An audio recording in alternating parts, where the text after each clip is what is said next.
भोलि लडाई हुन सक्छ, को जित्ने को हार्ने हुनु, तर हामी चाहिँ आन्तरिक प्रतिस्पर्धा हो। आन्तरिक प्रतिस्पर्धा हामी चाहिँ गाली गर्छौँ। किन गाली गर्नु? उहाँहरूको योगदान छैन, रामचन्द्र पौडेल शेरबहादुर देउवाको योगदान छैन, कुन नेताको योगदान छैन यो देशको लागि? सबैको योगदान छ नि त। यो गाली गर्न चाहिँ छोड्नु पर्यो के? भोलि तपाईँ पनि त्यही ठाउँमा पुग्ने हो नि त, तपाईँलाई पनि अर्कोले गाली गर्छ नि त। नेतालाई गाली गरेर मात्रै नेतृत्व सुधार पनि हुँदैन, पार्टी सङ्गठन पनि बन्दैन। तपाईँ त्यो ठाउँमा पुगेर के गर्नुभयो त? तपाईँ गाली त गर्नुभयो, ठिक छ, गाली गर्नुभयो, त्यसबाहेक तपाईँले दिनु के भयो त? त्यसबाहेक दिनु के भयो त? गाली गर्ने बाहेक दिएको के छ त? यो संस्कार नेपाली कांग्रेसमा सिक्नुपर्ने आवश्यकता छ। संस्कार चाहिँ सिक्नु पर्यो। हामी अरूको लैमा लाएर केही गरेकै छैनौँ भन्छ, सबै कुरो नेपाली कांग्रेसले गर्छ। त्यो समृद्धिभित्र रेल छ, तर रेलमा चढ्ने मान्छेको बारेमा अत्तो पत्तो छैन। त्यो समृद्धिभित्र अग्लो भ्यू टावर छ, त्यो धेरै अग्लो भएकोले तल भुइँका मान्छेहरू देखिँदैन। यो समुद्र नेपालको सपना हो। समुद्र नेपाल कुनै गन्तव्य होइन, यो एउटा निरन्तरको प्रयत्न हो, यो एउटा राष्ट्रिय सङ्कल्प हो, निरन्तरको यात्रा। यसको पनि स्केल हुन्छ। चाहिँ के छ भने कहिले युथले लिन्छ लिडरसिप, कहिले ओल्ड एजले पनि लिन्छ। अब इन्डियाको हिसाबको कुरा गर्नुहुन्छ भने राहुल गान्धी यङै हुनुहुन्छ, अब उहाँ गुमनामै भइसक्नुभयो। अब मोदी जुन एजमा चाहिँ खरेको व्यक्ति, उहाँले नेतृत्व लिइरहनु भएको छ होइन। अब बाइडेनकै कुरा गर्नुहुन्छ भने पनि तपाईँले उहाँको एज थाहा नै छ होइन। अब संसारमा अब युरोपियन कन्ट्रीहरूमा चाहिँ यङ जेनेरेसन आएको देखियो, तर साउथ एसिया र ठुल्ठुलो महादेशहरूमा त्यो ओल्ड जेनेरेसनले चलाएको चाहिँ देखेको छ। पक्कै पनि हुन्छ, एउटा मान्छेले जित्ने हो, अर्कोले हार्ने। प्रतिस्पर्धामा गइसकेपछि हारजित स्वाभाविक नै भयो। हार्नेले जित्नेलाई सहयोग गर्ने सक्ने मुटु हुनु पर्यो, जित्नेले हारको सहयोग लिन सक्ने क्षमता हुनु पर्यो। क्षमता तपाईँलाई मैले भने क्षमता जित्नेको हुनु पर्यो, हार्नेलाई सहयोग लिन सक्ने त्यो मुटु हुनु पर्यो। हार्नेको जित्नेलाई दिने यो मुटु र क्षमता मिल्यो भने पार्टीमा ऊर्जा आउँछ। त्यही ऊर्जा लिएर हामी चाहिँ यो सबै चुनाव जित्न जाने हो।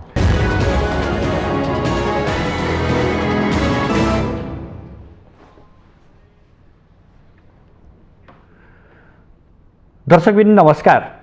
आजको सन्दर्भ कार्यक्रममा यहाँलाई हार्दिक स्वागत छ। म सुदर्शन आचार्य।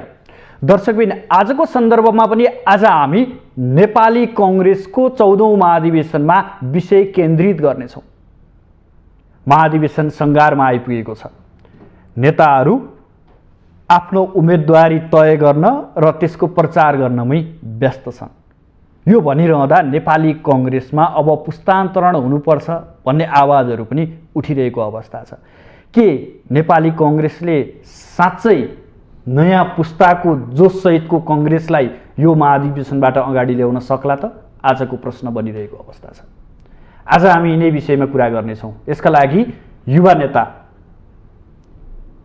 साथसाथै नेपाली कांग्रेसको भातृ सङ्गठन नेपाल तरुण दलका अध्यक्ष जितजङ बस्नेतलाई अतिथिको रूपमा स्टुडियोमा निम्त्याएका छौँ। आउनुहोस् आजका अतिथिलाई स्वागत गरौँ। स्वागत छ यहाँलाई माउन्टेन टेलिभिजनमा। तपाईँलाई धेरै धेरै धन्यवाद। माउन्टेन टिभीलाई तपाईँलाई विशेष धन्यवाद। प्रचार धेरै छ। जितजङ बस्नेत केन्द्रीय सदस्यमा उम्मेदवार दिँदैछ भन्ने अनुसार तपाईँ पनि लागि परिरहनु भएको छ। कस्तो छ माहौल, कसरी बनाइरहनु भएको छ? यो 14औं महाधिवेशन एकता र सुदृढ कांग्रेसको महाधिवेशन हो र यो महाधिवेशनमा म मात्रै होइन, धेरै युवा साथीहरू चाहिँ उम्मेदवार बन्नुभएको छ। माहौल ठिक छ, राम्रो छ। देशव्यापी रूपमा साथीभाइ जुन रूपले आउनुभएको छ, युवा साथीहरू आउनुभएको छ र पुरानो पुस्ताको नेताहरू पनि आउनुभएको छ।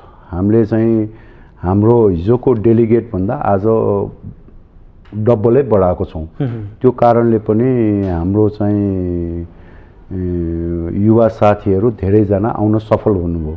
त्यो भएको हुनाले माहौल राम्रो छ। यो ऊर्जालाई लिएर चाहिँ आगामी चुनावमा जानुपर्छ भन्ने मान्यताको रूपमा अगाडि बढिरहेको छु। तपाईँले यसो भन्नुभएको छ, तर कांग्रेसभित्र अलि किचलो बढी देखियो। 13औं महाधिवेशनमा पनि थियो, यद्यपि 14औं महाधिवेशनमा त्योभन्दा थप बढेर गयो। 13औं महाधिवेशनमा नेताहरूले के भन्नुहुन्थ्यो भने अब हामी गुटसुट परास्त गरेर गुट रहँदैन नेपाली कांग्रेसमा भन्नुहुन्थ्यो। यद्यपि गुट आज झाङ्गिएको छ झन् बढी।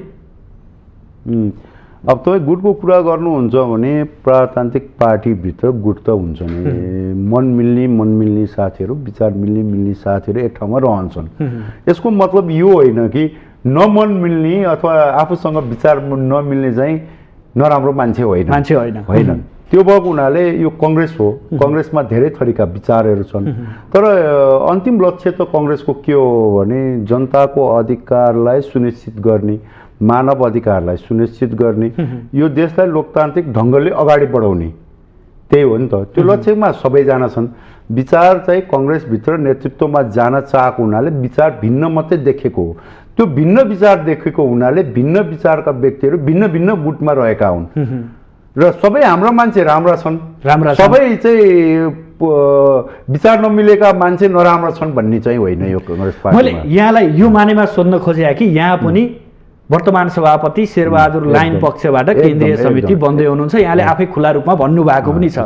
तपाईँलाई मत किन दिने यो पनि भनिदिनुहोस् न, मलाई मत यो मानेमा मत मलाई दिनुहोस्। अब तपाईँलाई मैले मत माग्नु पर्ने मेरो व्यक्तिगतै कुरा गर्ने हो भने म चाहिँ बच्चादेखि नै नेभी सङ्घमा काम गरेर आएँ र मैले सङ्गठन नेभी सङ्घको म त्रिभुवन विश्वविद्यालयको अध्यक्ष बने, त्यसपछि महामन्त्री बने। मैले गरेका कामका मूल्याङ्कनहरू भएका छन् र तरुण दलको म केन्द्रीय अध्यक्ष भइसकेपछि नेपाली कङ्ग्रेस पार्टी हामी हारेका थियौँ।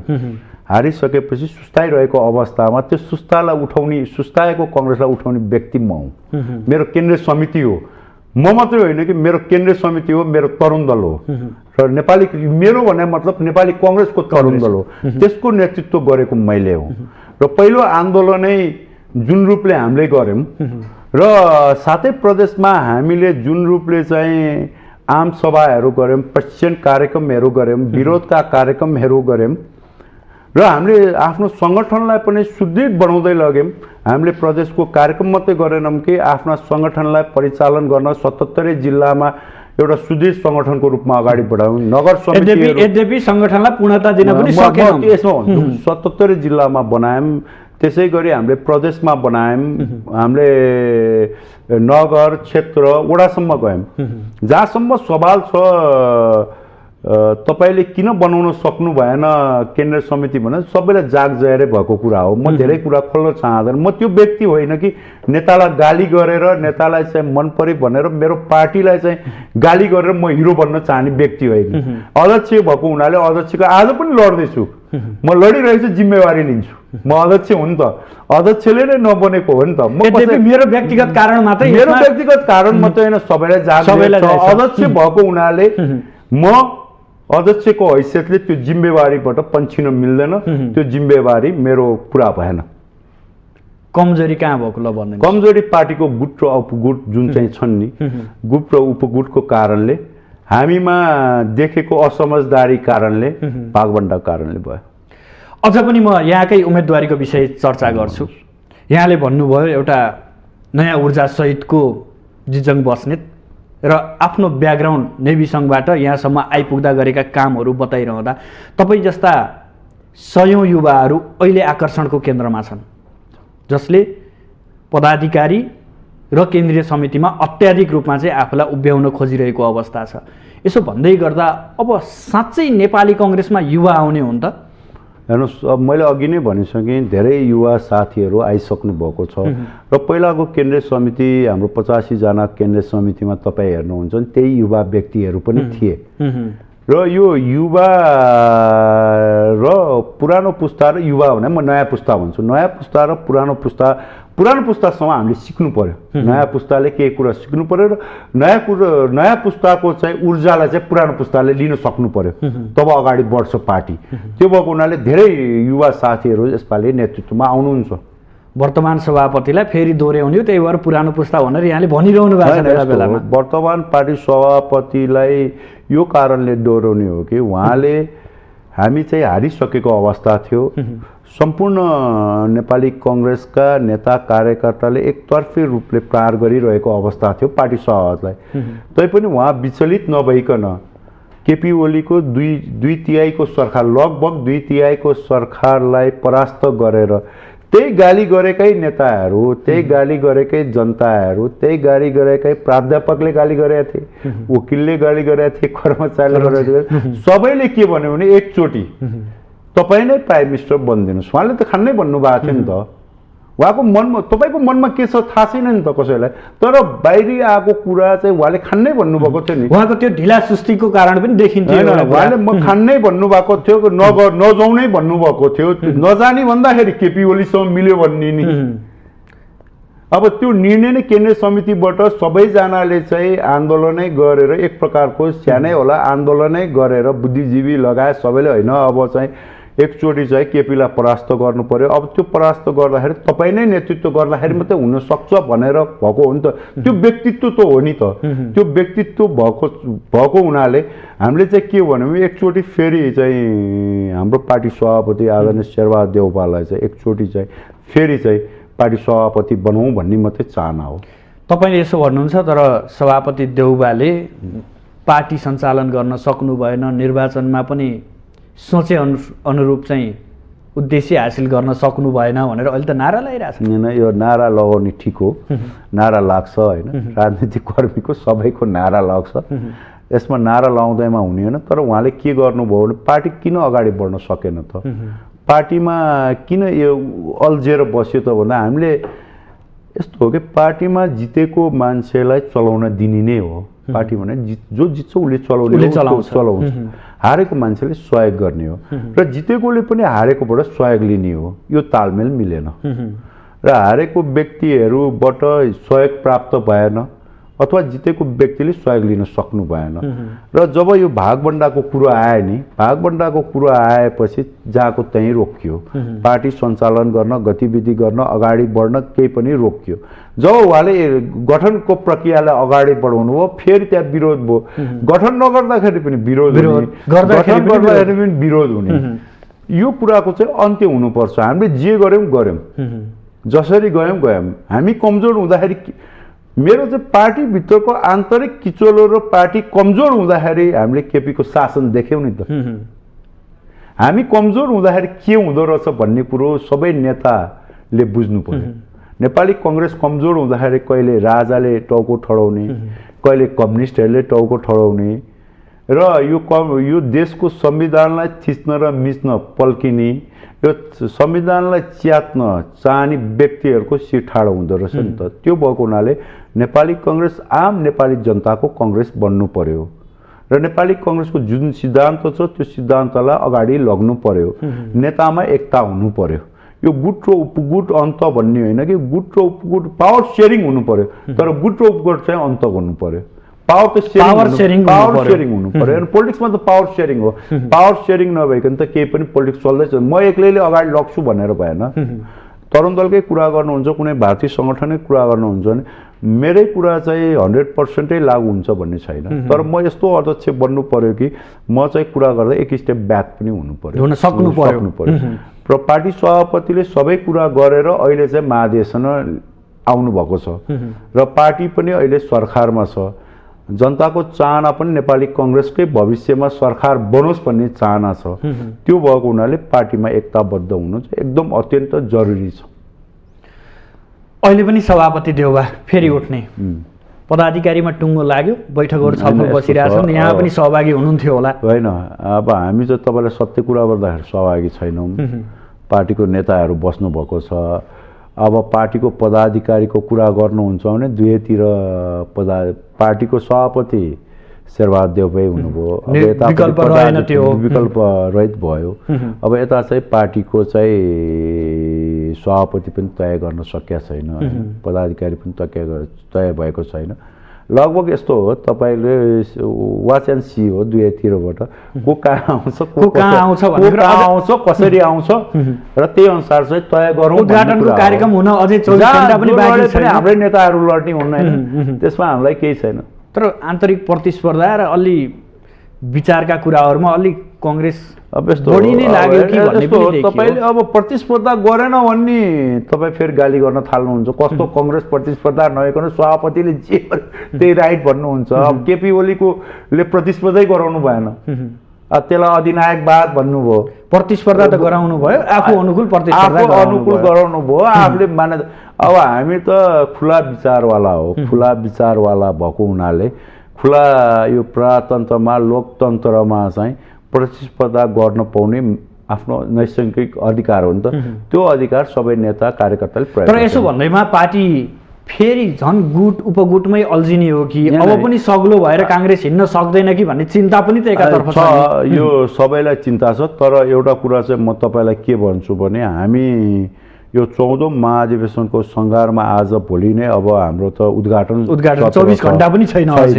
अब हामी हिजोदेखि हामीले जहाँ जहाँ अधिवेशन गऱ्यौँ, गाउँ इकाइदेखि क्षेत्रदेखि नगरदेखि प्रदेशदेखि लिएर जिल्लासम्म गरेर आउँदाखेरि त्यो हामीमा जिल्लाहरूमा त्यो तिक्तता छैन नि त। तपाईँले कुनै 1-2 जिल्लाको बाहेक अब कहीँ पारिवारिकै रिसिभी थियो कि कहीँ के रिसिभी थियो कि होइन, त्यो बाहेक हामीमा त्यो तिक्तता छैन। अब स्वाभाविक रूपमा चाहिँ तपाईँ र म नै प्रतिस्पर्धा गर्छु भन्दै अलिकति तिक्तता आउन सक्छ। तपाईँले त्यसो भन्नुहुन्छ देउबाकै गृह जिल्ला डडेलधुराको समस्या यहाँलाई अवगत नै छ, प्रदेश 2 का जिल्लाहरूको समस्या यहाँलाई अवगत नै छ, तपाईँले हामी सहज रूपमा आयौँ यहाँसम्म पुग्यौँ भन्दैनुहुन्छ। अब केही अतिरञ्जित गर्नको लागि अतिरञ्जित क्रियाकलाप गरेर बदनाम गराउन गरेका क्रियाकलाप हुन् केही ठाउँमा, होइन? त्यो भएको योजनाबद्ध हो, किनभने त्यो गर्दाखेरि केही व्यक्तिहरूलाई फाइदा हुन्छ भनेर गरेको त्यो क्रियाकलाप हो। त्यसले केही व्यक्तिलाई होइन समग्रमा पार्टीलाई जसले गराए पनि जे भए पनि त्यो समग्रमा चाहिँ पार्टीलाई बेफाइदा हुन्छ। भोलि आउने पार्टी सभापति जो हुनु होला उहाँलाई पनि यही क्रियाकलाप भयो भने चलाउन सक्नुहुन्न र सहज ढङ्गले चल्नुपर्छ पार्टी। पार्टी चाहिँ प्रेसिडेन्ट हाम्रो प्रेसिडेन्टसिप हो र सहमति र सकार्य पनि हो। यो सहमति र सकार्य गर्दाखेरि चल्नुपर्छ। त्यहाँ गलत क्रियाकलाप भए निर्वाचन समितिले बदर गर्थ्यो र यो अतिरञ्जित ढङ्गले चाहिँ गरेको चाहिँ यो बदनाम गराउन गरेको क्रियाकलापहरू हुन्। सभापति देउबा अझै पनि मैले प्रश्न सोधेँ, भन्नु न, साँच्चै अब फेरि नेतृत्वमा आउनुहुन्छ? आउनुहुन्छ, पक्कै पनि आउनुहुन्छ। कस्तो छ जोडघटाउ? जोडघटाउ अब हामी पहिल्यै चरणमा जित्ने भन्ने छ। सिटौला समूहलाई लिनुभयो यहाँहरूले? होइन, अब यो हेर्नुहोस् नेतृत्व तहको कुरा हो होइन। अब विचार मिल्दै गएको छ उहाँहरूसँग पनि। अब शेरबहादुर देउबा पार्टी सभापति लड्नको लागि धेरै साथीहरूसँग धेरै नेताहरूसँग कुरा विचार विमर्श गरिरहनु भएको छ। त्यही भएर यो टिम बन्न ढिलो भएको हो। त्यो भएको हुनाले सबैजनासँग सहकार्य गरेर जानुहुन्छ। तर परिवर्तन आवश्यकता छ भनेर परिवर्तनका नाराहरू पनि घन्किरहेको अवस्था सही हो। परिवर्तन आवश्यकता छ, जितेर लिन सक्नु पर्यो परिवर्तन, होइन? प्रजातन्त्रमा त जितेर लिन सक्नुपर्ने हो। जसले जित्छ त्यसले चलाउने हो, होइन? त्यो भएको हुनाले अब यो एन मौका हो। परिवर्तन आवश्यकता छ, पार्टी सभापतिमै परिवर्तन आवश्यकता छ भन्ने साथीहरूलाई त म के भन्छु भने चुनाव प्रतिस्पर्धामा गएर जितेर लिने, त्यो बाहेक त विकल्प रहेन। प्रतिस्पर्धामा आउने र जितेर देखाउने विकल्प त्यही नै रह्यो। त्यो बाहेक विकल्प त अरू कुरा त छैन। तपाईँले कसैलाई छोडिदिए भनेर यहाँ कसैले पनि छोड्नेवाला छैन। कसैले मलाई छोडिदियो भनेर म तपाईँ म केन्द्रीय सदस्य लड्छु, मलाई कसैले छोडिदियो भनेर छोड्नेवाला छैन नि त। नेपाली राजनीतिक संस्कार कस्तो भयो भने जबसम्म आर्यघाटसम्म पुग्दैन त्यो मान्छेले पदै नछोड्ने संस्कार चाहिँ नेपाली राजनीतिमा देखियो। आर्यघाट यो हेर्नुहोस् अब कांग्रेसकै इतिहास हेरौँ, यो संसारभरि चाहिँ के छ भने कहिले युथले लिन्छ लिडरसिप, कहिले ओल्ड एजले पनि लिन्छ। अब इन्डियाको हिसाबको कुरा गर्नुहुन्छ भने राहुल गान्धी यङै हुनुहुन्छ, अब उहाँ गुमनामै भइसक्नुभयो। अब मोदी जुन एजमा चाहिँ खरेको व्यक्ति उहाँले नेतृत्व लिइरहनु भएको छ, होइन? अब बाइडेनकै कुरा गर्नुहुन्छ भने पनि तपाईँले उहाँको एज थाहा नै छ, होइन? अब संसारमा अब युरोपियन कन्ट्रीहरूमा चाहिँ यङ जेनेरेसन आएको देखियो, तर साउथ एसिया र ठुल्ठुलो महादेशहरूमा त्यो ओल्ड जेनेरेसनले चलाएको चाहिँ देखेको छ। तर यसको मतलब यो होइन कि उहाँहरूले चाहिँ नयाँ पुस्ताको र युथहरूको चाहिँ भिजन अथवा युथहरूको ऊर्जालाई लिनुहुन्न भन्ने होइन, उहाँहरूले लिएरै चलाउनुहुन्छ। अर्को कुरा, नेपाली कांग्रेसलाई के भन्छन् भने यिनीहरूको नेतृत्वमा आउनको लागि दक्षिणको आशीर्वाद चाहिन्छ भनिदिन्छन् क्या? यो सम्भावना अब हो यो- अथवा चाहिँ काल्पनिक कुरा हो? अब हेर्नुहोस् है, यहाँले अब- अनुभव पनि गर्नुभयो होला, नेताहरूसँग सङ्गतले पनि बुझ्नुभयो होला, के छ त्यो होइन कुरा? यस्तो हो, अब दक्षिण उत्तर पश्चिम भन्ने थाहा भएन होइन। अब सम्बन्ध सबैजनासँग सबैजनाको हुन्छ। अब यो इलेक्सनै जिताउन चाहिँ दक्षिणले सहयोग गर्ने, उत्तरले सहयोग गर्ने, पश्चिमले सहयोग गर्ने भन्ने हुँदैन जस्तो लाग्छ। किनभने जो नेतृत्व आए पनि त्योसँग हाम्रो छिमेकी राष्ट्रहरूले सहयोगै लिएर जानुपर्छ। त्यो भएको हुनाले त्यो देशले यो आन्तरिक मामला, पार्टीको आन्तरिक मामलामा, पार्टीको आन्तरिक मामलामा यो मेरो र यो तेरो भन्छ भन्ने मलाई बस्नेतजी, लाग्दैन। तपाईँले यसो भन्नुभयो, तर विगतका महाधिवेशनमा पनि हामीले देखेको हो, महाधिवेशनको पूर्व सन्ध्यामा काङ्ग्रेस नेताहरूको भारत दौडा र यो महाधिवेशनको सङ्घारमा पनि केही नेताहरू भारत भ्रमणमा पनि पुग्नुभयो। अर्थ के होला त्यो आफ्नो होइन, ठाउँमा यस्तो छ। भारत भ्रमणमा पुग्नुहुन्न भन्ने मान्यता होइन। अब चाइना भ्रमणमा जानुहुन्न, भारत भ्रमणमा जानुहुन्न, पश्चिमी राष्ट्रहरू जानुहुन्न। अब कोही पार्टीको कामले गए होलान्, कोही व्यक्तिगत कामले गए होला, कोही चिनाजानी भएको। अब हाम्रो भारत र नेपालको सम्बन्ध रोटी र बेटीको सम्बन्ध छ होइन। अब तराईको साथीहरूको कुरा गर्नुहुन्छ भने मामा घरै त्यता हुन्छ, ससुराली त्यता हुन्छ। त्यो भएको हुनाले सम्बन्ध, हाम्रो सम्बन्ध छ, सांस्कृतिक सम्बन्ध छ, अब हाम्रो पारिवारिक सम्बन्ध छ। त्यो सम्बन्धलाई सुदृढ बनाउन पनि जानुभयो होला र यो सम्बन्धबाट केही फाइदा लिन्छु। अब मलाई केही फाइदा हुन्छ, अब तपाईँ मेरो साथी हुनुभयो, म तपाईँसँग भेटेर सहयोग गर्नु पऱ्यो भने पनि भन्न गयो होला। त्यो थाहा छैन उहाँहरू किन जानुभयो, त्यो व्यक्तिगत कुरा त्यो भयो। व्यक्तिगत कुरा हो। र मलाई लाग्दैन कि इन्डियाकै कुरा गर्दाखेरि इन्डियाले चाहिँ डाइरेक्टै हस्तक्षेप गर्छ र पार्टीमा चाहिँ यो मेरो र यो तेरो भन्छ भन्ने कुरो भन्छ जस्तो मलाई लाग्दैन। यो राजनीतिमा हस्तक्षेप गरेको भनेर विगतमा राजनीतिक दलहरूले पनि भन्ने हुँदाखेरि यो नेतृत्वमा पनि कतै त्यताको इन्ट्रेस्ट पो पर्छ कि भन्ने कुरा हो। त्यस्तो चाहिँ नहोला। जो आए पनि हामीले भारतले चाहिँ यही नेतृत्वसँग जानुपर्छ, जो आए नेतृत्वसँग जानुपर्ने हो नि त। र यो अब यस्तो हो, अब हामीले कार्य समितिबाट नेतृत्व चयन गर्ने भए हुन्थ्यो कि भन्ने शङ्का। अब हामी चाहिँ भोटिङै गर्दैछौँ, प्रतिनिधिले भोट हाल्ने हो। अब यो महाधिवेशन प्रतिनिधि जो आउनु भएको छ, क्षेत्रदेखि के अरे वडा इकाइदेखि क्षेत्रीय प्रतिनिधि बन्नुभयो, त्यसपछि महाधिवेशन प्रतिनिधि बन्नुभयो, जिल्लाको अधिवेशन सिधाएर यहाँ आउँदाखेरि चाहिँ तपाईँ चाहिँ यो मुखी हो कि भनेर प्रश्न चिन्ह लाउने ठाउँ छैन। त्यो छैन, प्रश्न चिन्ह कसैलाई लाउन सक्नुहुन्न। त्यो भएको हुनाले यो कसैको हस्तक्षेप हुन्छ जस्तो मलाई लाग्दैन। अर्कोतर्फ नेताहरूको व्यवस्थापन गर्न केही केन्द्रीय समितिका सदस्यहरूको सङ्ख्या पनि बढाउने, पदाधिकारीमा सहमहामन्त्रीको सङ्ख्या पनि बढाउने भन्ने कुराहरू आइरहेछ। यो उचित हो? होइन, यस्तो हो। अब अहिलेसम्म मैले पनि त्यो अघि तपाईँसँग इन्फर्मल कुरा हुँदाखेरि यही सुने। अब जहाँसम्म यो कुरा छ, यो आधिकारिक कुरा मलाई लाग्दैन। अब केन्द्रीय समिति, अब यो बढाउन सक्ने र नसक्ने भनेको केन्द्रीय समितिबाटै हो र केन्द्रीय समितिमा पनि सहमति भएर बढ्ने र घट्ने। तपाईँ हामीले यहाँ छलफल गर्दै गर्दा कङ्ग्रेसका नेता रमेश लेखकले तयार पारेको प्रस्तावमाथि सानेपामा छलफल हुँदैछ भन्ने कुराहरू आइरहेछ, जसमा 3 जना सहमहामन्त्री थप्ने भन्ने प्रस्तावमा छलफल भएर 11 पुर्याउने भनिएको छ भने त्यस्तै गरी केन्द्रीय समितिको सङ्ख्या पनि 225 पुर्याउने भनिएको छ। 165 बाट 225 पुर्याउने भनिएको छ। यो उचित हो कि नेताहरूलाई व्यवस्थापन गर्न मात्रै यो काम गरिँदैछ? अब केन्द्रीय समितिले उचितै लाएर गरे होला निर्णय। केन्द्रीय समितिमा यो निर्णय बहुमतले मात्रै गर्ने होइन, सहमतिले गर्ने हो। त्यही भएको हुनाले सबैजना सहमति छ भने अब हामी महाधिवेशन प्रतिनिधिहरूलाई किन असहमति जाहेर गर्नु छ र? नेता पनि व्यवस्थापन गर्नुपर्ने छ। व्यवस्थापन पार्टीलाई पनि अब अर्को जुन ढङ्गले लग्न खोजे हो, केन्द्रीय समितिले केही विचार गरेर केही सोचबुझ गरे। हामी नै त्यही केन्द्रीय समितिमा जान चाहेको छौँ, केही सोचबुझ गरेरै यो गरेको होला। तर यत्रो जम्बो टोलीले भोलि बिहान कार्य सम्पादन यसपछि तपाईँको बन्ने कार्य सम्पादनले काम गर्छ नि त। अब यो सबै निर्वाचनपछि एउटा कार्य सम्पादन बन्छ, कार्य सम्पादनले काम गर्छ नि त। 40-45 जनाको कार्य सम्पादन नेताहरू बसेर काम गर्नुहुन्छ।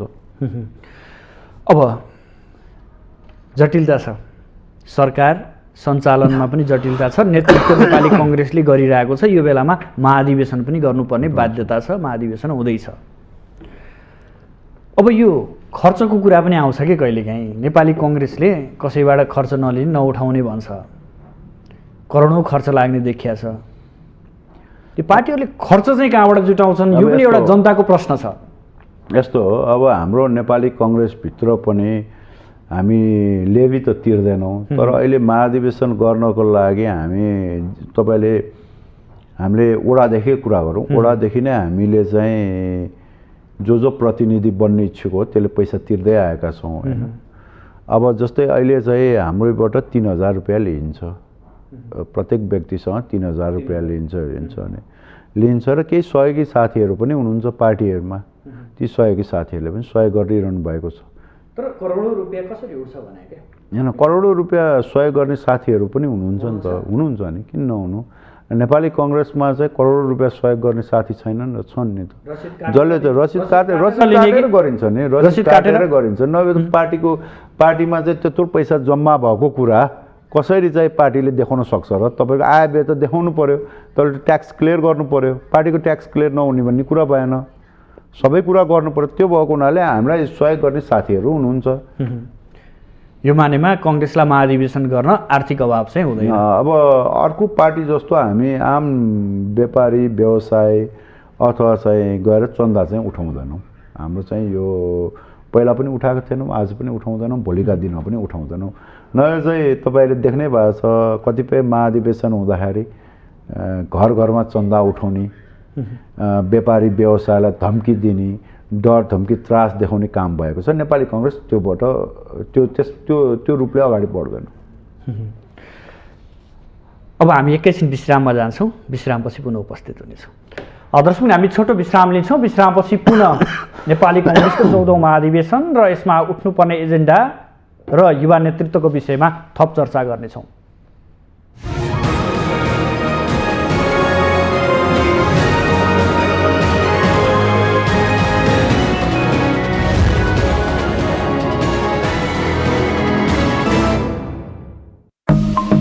शिक्षामा समान पहुँच, सबैका लागि शिक्षा, सधैँका लागि शिक्षा। गुणस्तरीय शिक्षाका लागि नीति निर्माण तहका व्यक्ति, विज्ञ, सरोकारवाला लगायत सम्पूर्ण शैक्षिक गतिविधिमा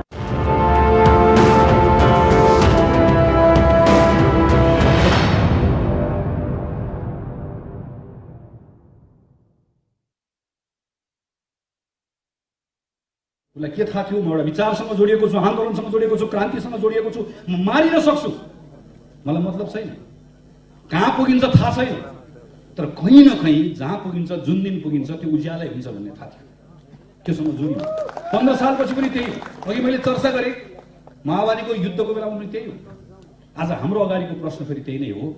आज हामीले अब 2078 सालको अधिवेशनपछि काङ्ग्रेस पार्टी बलियो हुन्छ अनि यसले चुनाव जित्छ, केवल चुनाव जित्छ मात्र भन्यौँ भने हाम्रो पार्टीको नयाँ क्रियाशील भएको सदस्यले पनि के कुरा बुझ्दछ भने काङ्ग्रेस भन्ने पार्टीको जम्मा एउटा काम छ, चुनाव जित्नु। अनि उसले जम्मा त्यही सोच्दछ, चुनाव जित्नु मात्र यसको काम हो भने त्यसको त्यो जितिने चुनावभित्र म पनि पर्नु पर्दछ भन्ने सोच्दछ। अनि तल वडा अध्यक्ष हुने, वडा सदस्य हुने, मेयर हुने, प्रधानमन्त्री हुने, मन्त्री हुने, सांसद हुने भन्दा बाहेक एउटा काङ्ग्रेसको सदस्यलाई काङ्ग्रेस हुनुको अर्थै लाग्दैन। किन हो, के को लागि? त्यसैले आज काङ्ग्रेसलाई एउटा नयाँ सपना चाहिएको छ, नयाँ सङ्कल्प चाहिएको छ, नयाँ कार्यक्रम चाहिएको छ। र मैले त्यस कारणले गर्दा महामन्त्रीको रूपमा म यहाँहरूको बिचमा 2070 सालको चुनावको बेलामा, आम निर्वाचनको बेलामा पार्टीमा मैले प्रस्तावित गरेको र त्यस पछाडिको अघिल्लो पटक नेपाली कङ्ग्रेसको अधिवेशनमा पनि महामन्त्रीको उम्मेदवार हुँदै गर्दा यसै गरिकन यही हलमा प्रस्तावित गर्ने भनेर तयारी गरेको, तर श्रद्धेय नेता सुशील कोइराला स्वर्गवास भइसके पछाडि रोक्नु परेको कार्यक्रम म त्यो बेलामा सम्झन्छु। त्यसमा गएको 4-5 वर्षको मेरो आफ्नो अनुभवलाई राखेर थप यसलाई परिमार्जन र परिष्कृत गरेर मैले आफूले अगाडि तयार गरेको सम्बन्धित नेपाल सम्मानित नेपालीको एउटा कार्यक्रम प्रस्तुत गरेको छु। यो कार्यक्रम महामन्त्रीको रूपमा म नेपाली कङ्ग्रेसमा प्रस्तावित गर्छु, किनकि काङ्ग्रेसको महामन्त्री केवल महामन्त्रीको कुर्सीमा बस्ने मात्र होइन। काङ्ग्रेसको महामन्त्री भनेको काङ्ग्रेसको राजनीतिक लाइन, काङ्ग्रेसको राजनीतिक कार्यदिशाको प्रस्तावक पनि हो। उसले गनगन गर्ने होइन, उसले यो भएन त्यो भएन भन्ने होइन, उसले प्रस्ताव गर्ने हो। यो महामन्त्रीको कुर्सी भनेको कुनै बेला गणेशमान बसको कुर्सी हो, कुनै बेला सूर्यप्रसाद र कुनै बेला यो महामन्त्रीको कुर्सी भनेको कुनै बेला गिरिजाप्रसाद बसको कुर्सी पनि हो। यो महामन्त्रीको यो ठाउँबाट त्यो राजनीतिक लाइन प्रस्तावित गर्ने जिम्मा पनि महामन्त्रीको हो। समुद्र नेपाल सम्मानित नेपालीको कार्यक्रम मैले प्रस्तावित गरेको छु। म यसको बारेमा लामो जान चाहन्न। मैले यसलाई तयारी गरेको सबै बुकलेट तपाईँहरूलाई म वितरण गर्नेछु पर्सि अधिवेशनको दिनमा, तर छोटकरीमा मात्र यसको बारेमा म चर्चा गर्छु। तपाईँहरू सबैले सुन्नुभएको छ, खास गरिकन एउटा पार्टी एउटा नेताको मुखबाट पटक पटक अबको हाम्रो कार्यक्रम समृद्ध नेपाल सुखी नेपाली। हाम्रो कार्यक्रम समृद्ध नेपाल सुखी नेपाली होइन, समुन्नत नेपाल सम्मानी Nepali. And there is a fundamental difference. आधारभूत फरक छ यो कार्यक्रम। समृद्ध नेपाल के भयो भने समृद्ध हुन्छ नेपाल। नेपालमा एयरपोर्टको संख्या बढ्यो भने, नेपालमा चुचो रेल 2 तिरबाट आयो भने, नेपालमा पानी जहाज दौड्यो भने, नेपालको बाटोहरू फराकिलो भयो भने, धरहराको टुप्पोबाट हेर्न पाइयो भने, अनि भ्यू टावर बन्यो भने नेपाल समृद्ध हुन्छ।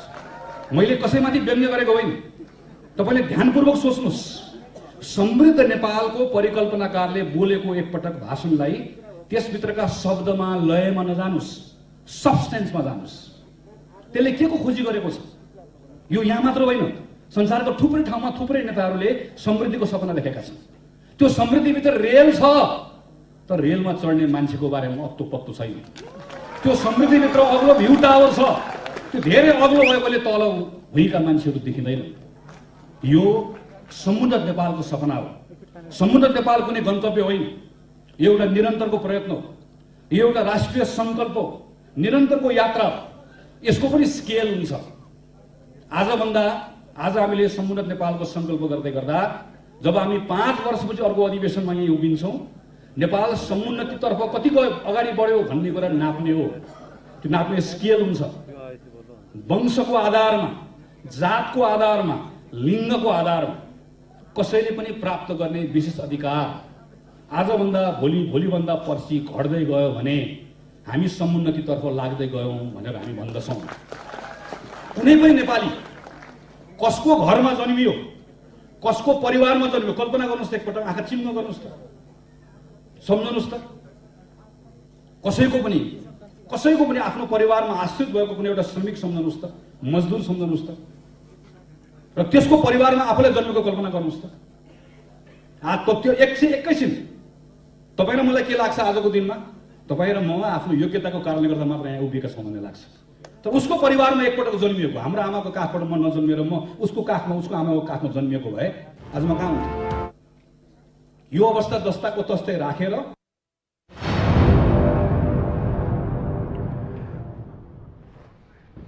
दर्शकबिना छोटो विश्राम सँगसँगै हामीले नेपाली कङ्ग्रेसका महामन्त्रीका उम्मेदवार बन्न लाग्नुभएका गगन थापाको पनि थोरै भनाइ यहाँहरूलाई राख्यौँ। यो भन्दै गर्दा हामी महाधिवेशनसँग केन्द्रित रहेर बहस गरिरहेका छौँ र महाधिवेशनसँग केन्द्रित रहेर बहस गर्दै गर्दा अबको नेतृत्व कस्तो आउनुपर्छ र काङ्ग्रेसमा नीति कस्तो हुनुपर्छ भन्ने विषयमा केन्द्रित भएका छौँ र यसका लागि अतिथि हुनुहुन्छ नेपाल तरुण दलका अध्यक्ष जितजङ बस्नेत। यहाँलाई पुनः स्वागत छ। अब हामी प्रसङ्ग युवामै केन्द्रित गरेका थियौँ र महाधिवेशनमै केन्द्रित गर्दै गर्दा अब कङ्ग्रेस कस्तो हुनुपर्छ, कङ्ग्रेस सुध्रिएन भने अब झन् कमजोर हुन्छ भन्ने पनि आकलन गरिएको छ। एउटा युवाको दृष्टिले हेर्दै गर्दा अबको कङ्ग्रेस कस्तो कङ्ग्रेस? यस्तो अब इतिहासदेखि हेर्दाखेरि जब कङ्ग्रेस चाहिँ कमजोर भयो तब चाहिँ राष्ट्र कमजोर पनि भयो। तपाईँ मान्नुहुन्छ कि हुन्न होइन? तर अहिलेको परिस्थितिमा हामी केपी ओलीको शासनमा देख्यौँ राष्ट्र मात्रै कमजोर होइन कि जनता पनि कमजोर भएको स्थिति र देशको संविधान पनि चल्न नसकेको स्थिति र विकृति विसङ्गति अन्य अत्याचार बढेको स्थिति पनि त्यो देखियो। हामीले 7 सालदेखि आजसम्मको एक्चुअली गणना गर्ने हो भने नेपाली कङ्ग्रेस बलियो भएको बेला मात्रै यो देशमा चाहिँ हामीले आर्थिक विकासदेखि आर्थिक उन्नतिदेखि देशलाई रूपान्तरण गर्न सकेका छौँ र नेपाली कङ्ग्रेस त्यो पार्टी हो जसले चाहिँ यो देशलाई आन्दोलन मात्रै गरेन। यो संसारको कुनै पनि त्यो पार्टी छैन जसले चाहिँ 3 चोटि आन्दोलन गर्ने। 7 सालको क्रान्ति गर्यो, राणालाई फ्याल्यो, 46 सालको आन्दोलन गर्यो, राजालाई सक्रिय नेतृत्वबाट संवैधानिक नेतृत्वमा ल्यायो, 62-63 को आन्दोलन गर्यो, त्यो आन्दोलनबाट राजतन्त्र नै फ्याल्यो। त्यति मात्र होइन, हामीले 2 चोटि संविधान बनायौँ, अरूले त बनाएको छैन नि त। हामीले 46 सालको संविधान बनायौँ, हाम्रै पार्टी सभापति कृष्णप्रसाद भट्टराईले बनाउनु भयो। सुप्रिम नेता गणेशमान सिंहको नेतृत्वमा यो देशको आन्दोलन भयो, जनआन्दोलन भयो, अनि हामीले त्यो बेलामा संविधान बनायौँ। र हामीले 62-63 को नेतृत्व पनि हाम्रै पार्टी सभापति गिरिजाप्रसाद कोइरालाकै नेतृत्वमा भयो। बीपी को नेतृत्व हाम्रो पार्टी सभापति हुनुहुन्छ 7 सालमा भयो। त्यसै गरी हामीले माओवादी जो द्वन्द्वमा थिए अथवा चाहिँ नेपालमा गृहयुद्ध हुने सम्भावना बढिरहेको थियो, त्यो बेला माओवादीसँग जङ्गलमै गएर शान्ति वार्ता गरेर सिंहदरबारसम्म माओवादीलाई ल्याउने शान्ति वार्ता मार्फत ल्याउने पार्टी पनि नेपाली कांग्रेस हो। यहाँले भने जस्तै प्रत्येक परिवर्तनको मोडमा नेपाली कांग्रेस गरेको छ, परिवर्तन गरेको छ। मैले जोड्न खोजेको त्यसको परिवर्तन पछिको नेतृत्व पनि नेपाली कांग्रेसले लिएको छ। हामीले संविधान बनाउनु त जनआन्दोलनपछि नेतृत्व त लियौँ नि त। 4 जना कम्युनिस्ट प्रधानमन्त्रीहरूले बनाउन नसकेको संविधान हाम्रो सुशील कोइराला पार्टी सभापतिज्यूले बनायो नि त। त्यो बेलाको हेर्नुहोस् त प्रचण्ड, तर यति लामो इतिहास बोकेको नेपाली कांग्रेस प्रचण्डलाई त्यो बेलाको प्रचण्ड हेर्नुहोस् त, जङ्गलबाट आएको प्रचण्ड, बन्दुक बोकेको प्रचण्डका कार्यकर्ताहरू, डर धम्कीको राजनीति त छँदै थियो, त्यसमाथि पनि एउटा थियो नि त केही गर्छ कि भन्ने। कम्युनिस्टहरूले गर्दैन सक्दैन रहेछ नि त, जुनै कम्युनिस्ट होस् न, त्यो नेपाली कांग्रेसै चाहिने रहेछ नि त। र नेपाली कांग्रेसै चाहेको हुनाले हामीले संविधान पनि बनायौँ, हामीले आर्थिक रूपान्तरण पनि गर्यौँ, सामाजिक रूपान्तरण गर्यौँ। यो पूर्ण रूपले गर्यौँ भन्ने होइन, अझ गर्न बाँकी छ। तर यही कांग्रेसलाई जनताले किन पताइदिएनन् 74 सालमा भन्ने प्रश्न पनि आउला नि फेरि। नेपाली कांग्रेसलाई 74 सालमा हाम्रा कमी कमजोरी भएका छन्, किन नभनौँ। नेपाली कांग्रेसले नाकाबन्दीलाई नाकाबन्दी भन्न सकेन, जनताले ती प्रश्न उठाएन त। हाम्रो अनेक अरू कुरै छैन नि। नेपाली कांग्रेसले नाकाबन्दीलाई नाकाबन्दी भनेन, हामीले मधेसी पार्टीहरूको अवरोध बनायौँ, ती जनताले प्रश्न उठाए। नाकाबन्दी त थियो नि त, हामीलाई नाकाबन्दी भारतले लगाएको थियो। संविधानका केही कुराहरू नमिलेको, उनीहरूको विचारहरूको कुरा नमिलेको नाकाबन्दी लगाएला हामीले नाकाबन्दी भन्न सकेन। त्यसको बेनिफिट चाहिँ केपीले लिनुभयो। अनि अर्को कुरो के हो भने नाकाबन्दी भन्न नसक्ने र हाम्रा कमी कमजोरी जनतामा जान चाहिँ कमी कमजोरी पनि भए। र कम्युनिस्टहरू सबभन्दा अर्को चाहिँ चुनौती कहाँ भयो भने त्यस बेलाको कम्युनिस्टहरू मिले। कम्युनिस्टहरू मिलेको हुन माओवादी र एमाले मिलेको हुनाले हामीले जति पर्सेन्टेज भोट ब्याङ्क त हामीले पर्सेन्टेज वाइज त हामीले बढायौँ, तर जित्न चाहिँ अब यो त संसदीय प्रणालीमा चाहिँ के हो भने जित्नै पर्छ, जित्न सकेन। भोट ब्याङ्क चाहिँ भोटिङ पर्सेन्टेज चाहिँ बढ्यो, तर हामी चाहिँ जित्न नसकेर हामी 23 सिटमा सीमित हुनु परेको विभिन्न कारणहरू छ। पार्टी उनीहरूको अर्को कुरा यसो पनि भनिन्छ नि, नेपाली कांग्रेसलाई पराजय गर्ने नेपाली कांग्रेसले नै हो भनिन्छ क्या। होइन, म यो मान्न तयार छैन। हेर्नुहोस् है, अब यो नेताहरूले भन्नुभयो होइन, पराजय भए सँगसँगै नेपाली कांग्रेसलाई कांग्रेसकै साथीहरूले हराए। यस्तो हो, यसमा चाहिँ कस्तो कुरो जिते मैले जिते व्यक्तिगत, अब व्यक्तिगत जित भयो, हारे चाहिँ पार्टीले हरायो, पार्टीका साथीहरूले हरायो भन्ने कुरा चाहिँ म मान्न तयार छैन। कति नै भोट क्रस गर्न सक्छ, कति भोट क्रस? एउटा व्यक्तिले एउटा जो समूहले पाए पनि अर्को समूहले कति नै भोट क्रस गर्न सक्दैन नि त। तपाईँको राजनीति पनि असली कांग्रेसले त गर्दैन नि, काने खुसी गर्ने हो। काने खुसी गरेर के आफ्नो घरको परिवारलाई त भन्ने हो नि, 4 जना 5 जना 10 जना 20 जनालाई भन्ने हो। त्योभन्दा बढी कति गर्न सकिन्छ? गर्न सकिन्न। त्यो भएको हुनाले कमी कमजोरी टिकट बाँड्नमा पनि भयो होला होइन। यी कमी कमजोरी, अब यी कमी कमजोरीलाई हटाएर जुन चाहिँ हामीले एकता महाधिवेशन भनेर सुदृढ नेपाली कांग्रेस बनाउन एकता महाधिवेशन भन्छ, यो महाधिवेशनबाट हामीले ऊर्जा लिएर जानु पर्यो। किनभने चुनौती छ यो देशमा। चुनौती के छ भने अब तुरुन्तै चाहिँ स्थानीय निकायको चुनाव गर्नुपर्ने छ, प्रान्तीय चुनाव हुन्छ, राष्ट्रिय चुनाव हुन्छ, र यो चुनावमा चाहिँ नेपाली कांग्रेसले एक्लै लड्नुपर्ने अवस्था छ होइन। नेपाली कांग्रेस त हिजो पनि एक्लै हिँडेको, आज पनि एक्लै हिँड्ने हो, भोलि पनि एक्लै हिँड्ने। एक्लै हिँड्ने मतलब यो होइन कि सहमति सहकार्य चाहिँ गर्ने हो, अरूलाई चाहिँ लिएर आफ्नो पछि डोडाएर लिएर जाने हो। र नेपाली कांग्रेसले यो देशलाई बनाउनको लागि हेर्नु न, नेपाली कांग्रेस बिना यो देशको आर्थिक उन्नति रूपान्तरण केही पनि हुन सक्दैन, संविधान पनि बस्न सक्दैन। नेपाली कङ्ग्रेसै हो यो सबै जात जाति भाषा भाषीलाई मिलाउन सक्ने त्यो तराईको मान्छे किन्नुहोस् त्यो मधेसको मान्छे अथवा त्यो हिमालको चुचुरोमा बस्ने मान्छे किन्नुहोस् तपाईँको जात होला मेरो जात होला अन्य जातहरूलाई तर यही कुरा नेपाली कङ्ग्रेसले जनतासँग लैजान चाहिँ किन सक्दैन यो पनि प्रश्न छ यसमा चाहिँ तपाईँलाई यो कुरा यो कमी कमजोरी भएका छन् हामी जनतालाई हामी प्रचारमुखी छैनौँ हामी काम गर्छौँ भन्दैनौँ हाम्रो चाहिँ चलन के छ भने काम चाहिँ गर्ने प्रचार चाहिँ गर्दैनौँ फेरि यहाँ चाहिँ के छ भने यो अहिले गलत प्रचार चाहिँ बढी हुने गरेको छ र कम्युनिस्टहरूको कुरै के हो भने गलत प्रचार गर्ने आफूले नगरेको कुरालाई पनि एजेन्डामा राखेर मैले गरे हो भन्ने त्यो चाहिँ हामी गलत गर्दैनौँ अब हाम्रो चाहिँ के भने त्यो प्रचारमा पनि त्यो केही सिक्नुपर्ने कुराहरू छ प्रचार जुन ढङ्गले उनीहरूले प्रचार गर्छन् राम्रा प्रचारहरू त कम्युनिस्टबाट पनि सिक्नु पर्यो नि त त्यो चाहिँ सिकेर हामी अगाडि बढ्नुपर्छ र नेपाली कङ्ग्रेस चाहिँ अबको दिनमा चाहिँ एक्लै नेतृत्व गर्न सक्ने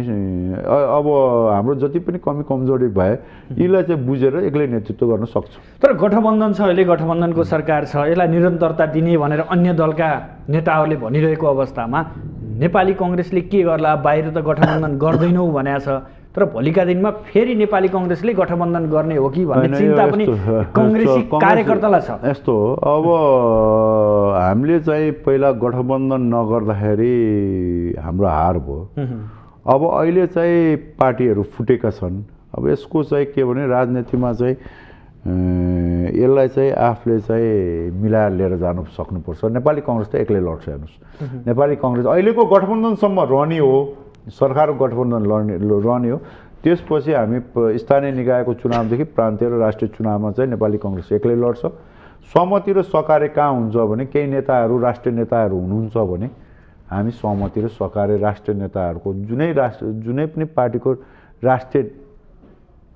जुनै पनि पार्टीको राष्ट्रिय नेताहरूलाई चाहिँ हामी चाहिँ जिताउन चाहिँ सहमति र सहकार्य गर्न सक्छौँ तर नेपाली कङ्ग्रेस एक्लै लड्छ अहिले नेपाली कङ्ग्रेसको कार्यकर्ताको पनि त्यही चाहना छ जनताको पनि त्यही चाहना छ सबै आम नेपाली जनताको चाहनालाई हामी मारेर चाहिँ हामी गठबन्धनै गरेर चाहिँ अब हामी चाहिँ जाँदैनौँ यो सरकार चलाउनु त गठबन्धन गर्नै पर्यो अन्य दलका नेताहरूले त हामी जान्छौँ सँगै सहकार्य गर्छौँ उहाँहरूको चाहना छ उहाँहरूको चाहना छ त्यो चाहना होला उहाँहरूको हाम्रो पनि त चाहना छ नि त हाम्रो चाहना चाहिँ यो देशलाई एक्लै नेतृत्व गरेर अगाडि बढौँ र आफ्नो एजेन्डाहरू सम्पूर्ण चाहिँ लागू गरौँ भन्ने हाम्रो चाहना छ नि त नेपाली कङ्ग्रेसले आफ्नो एजेन्डा लागू गरेर अगाडि बढाउन सक्ने त्यो चाहना भएको हुनाले नेपाली कङ्ग्रेस एक्लै लड्छ अब हामी अन्त्यतिर पनि छौँ यो महाधिवेशनले नेपाली कङ्ग्रेसमा कस्तो सन्देश लिएर अगाडि जान्छ यो महाधिवेशनले मैले भनिहालेँ नि अघिदेखि मैले यसमै जोड दिन चाहेको यो हार जित भने चाहिँ अब प्रजातान्त्रिक प्रक्रियामा हार जित भइहाल्छ अब हार जित नगर्न त केपी ओलीको पार्टी जानु पर्यो त्यहाँ जहाँ हार पनि हुँदैन जित पनि हुँदैन जे उहाँको आदेश हुन्छ त्यही हुन्छ त्यसलाई अधिनायकवाद भनिन्छ अब हामी प्रजातान्त्रिक सोच प्रजातान्त्रिक विचार प्रजातान्त्रिक चालचलनमा हिँड्ने मान्छे लोकतन्त्रलाई विश्वास गर्ने मान्छे यो संविधानलाई विश्वास गर्ने पार्टीको चाहिँ विधानलाई विश्वास गर्ने मान्छेमा हाम्रो उम्मेदवारी रहन्छ उम्मेदवारी रहिसकेपछि हार जित पक्कै पनि हुन्छ एउटा मान्छेले जित्ने हो अर्कोले हार्ने प्रतिस्पर्धामा गइसकेपछि हार जित स्वाभाविक नै भयो हार्नेले जित्नेलाई सहयोग गर्न सक्ने मुटु हुनु पर्यो जित्नेले हारको सहयोग लिन सक्ने क्षमता क्षमता तपाईँलाई मैले भने क्षमता जित्नेको हुनु पर्यो हार्नेलाई सहयोग लिन सक्ने त्यो मुटु हुनु पर्यो हार्नेको जित्नेलाई दिने यो मुटु र क्षमता मिल्यो भने पार्टीमा ऊर्जा आउँछ त्यही ऊर्जा लिएर हामी चाहिँ यो सबै चुनाव जित्न जाने हो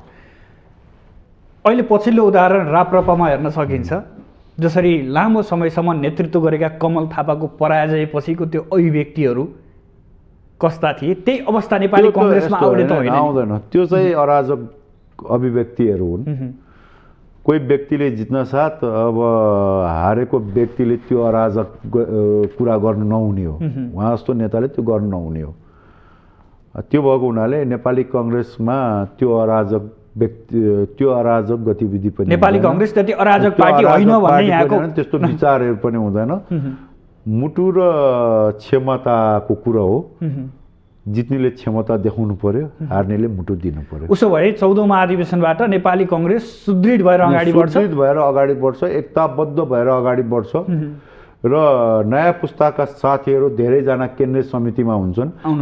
नयाँ पुस्ताका विचारहरू पनि नेपाली कङ्ग्रेसले लागू गर्छ र नेपाली कङ्ग्रेस एकदम स्ट्रङ भएर नेपाली कङ्ग्रेस क्षमतावान पार्टी भएर आम नेपाली जनताको पार्टी बनेर अगाडि बढ्छ र यो ऊर्जा हामीमा छ।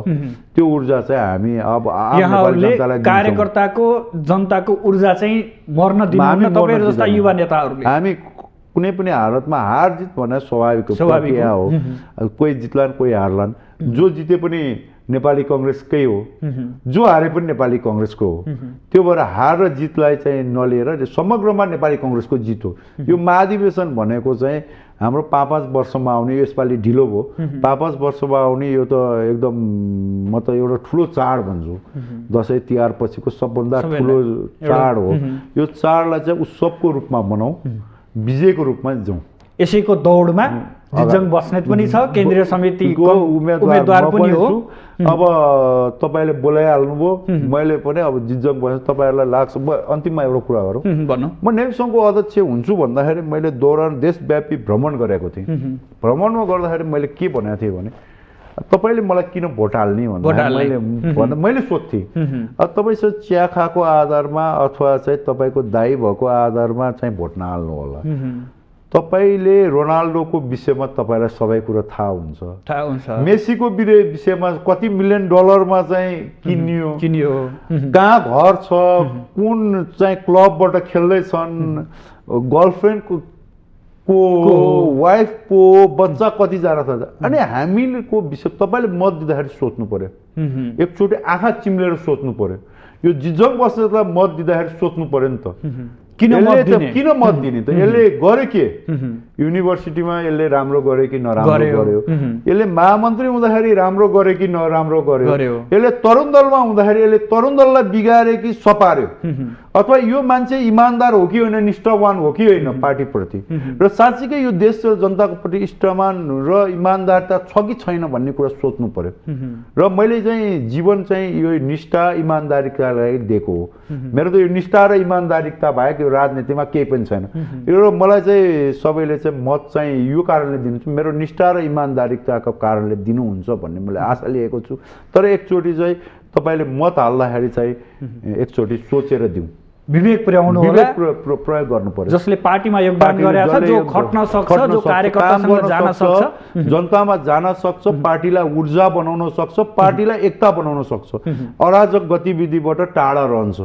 र अब अर्को कुरो अन्त भन्दाखेरि मैले तपाईँ के गर्नु, हाम्रो अलिकति कमी कमजोरी छ पार्टीका नेता कार्यकर्तामा के छ भने तपाईँ कोठामा तपाईँ गाली गर्नुहुन्छ नेतालाई, कोठामा गाली गर्नु, सरी कोठामा तपाईँ चाहिँ नेताको भक्तिभाव गर्नुहुन्छ, तपाईँ एकदम महान व्यक्ति हो, तपाईँ जति महान व्यक्ति नै कोही छैन, मैले चाहिँ टिकट पाउँ है, यो बन्छु, मलाई बनाइदिए भन्नुहुन्छ, बाहिर चाहिँ गाली गर्नुहुन्छ। त्यो होइन, तपाईँको चाहिँ कोठामा भन्न सक्नु पर्यो, तपाईँको नेताको अफिसमा भन्न सक्नु पर्यो नि त। तपाईँका कमी कमजोरी यी हुन्, यी कमजोरीलाई तपाईँ सच्याउनु होला, यो बाटोमा ल्याउनु। पार्टीमा त पार्टी बाहिर त तपाईँ हामीसँग विचार गर्दाखेरि तपाईँको टिभी इन्टरभ्यूमै किन नहोस्, आम पब्लिकमा बोल्दाखेरि, आम सभामा बोल्दाखेरि पार्टीलाई माया प्रेम र नेतालाई माया प्रेम देखाउनु पर्यो नि त।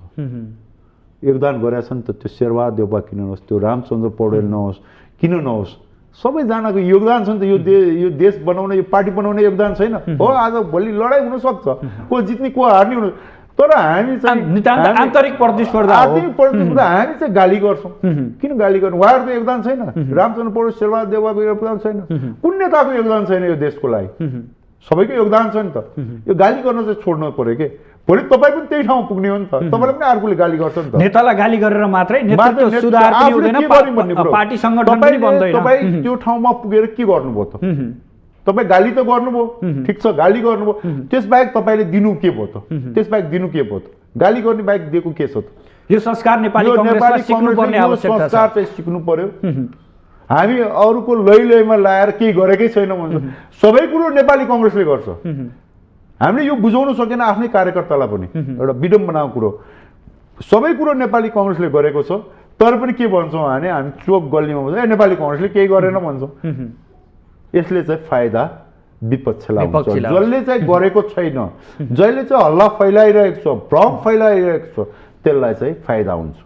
त्यो भएको हुनाले गरेको कुरालाई गरे भन्न सक्नु पर्यो। हस् बस्नेतजी, सत्य कुरा बोल्नु पर्यो, निष्ठावान कुरा बोल्नु पर्यो। हस्, यहाँसम्म आइदिनु भयो, आफ्नो महत्त्वपूर्ण समय र महत्त्वपूर्ण विचार अभिव्यक्त गर्नुभयो, यसका लागि यहाँलाई विशेष आभार। तपाईँलाई एकदम धन्यवाद सुदर्शनजी, र माउन्टेन टिभीलाई चाहिँ एकदम धन्यवाद, तपाईँले यहाँसम्म बोलाउनु भयो। दर्शक पनि, आज हामी विशेष गरेर नेपाली कङ्ग्रेसको आसन्न 14औं महाधिवेशन अबको नेतृत्व र एजेन्डा विषयमा केन्द्रित रहेर बहस गऱ्यौँ। यसका लागि हामीसँग हुनुहुन्थ्यो नेपाली कङ्ग्रेसका युवा नेता तथा भातृ सङ्गठन नेपाल तरुण दलका अध्यक्ष जितजङ बस्नेत। भोलि नयाँ विषयवस्तु र नयाँ अतिथिका साथ उपस्थित हुनेछु। आजलाई भने बिदा दिनुहोस्, नमस्कार।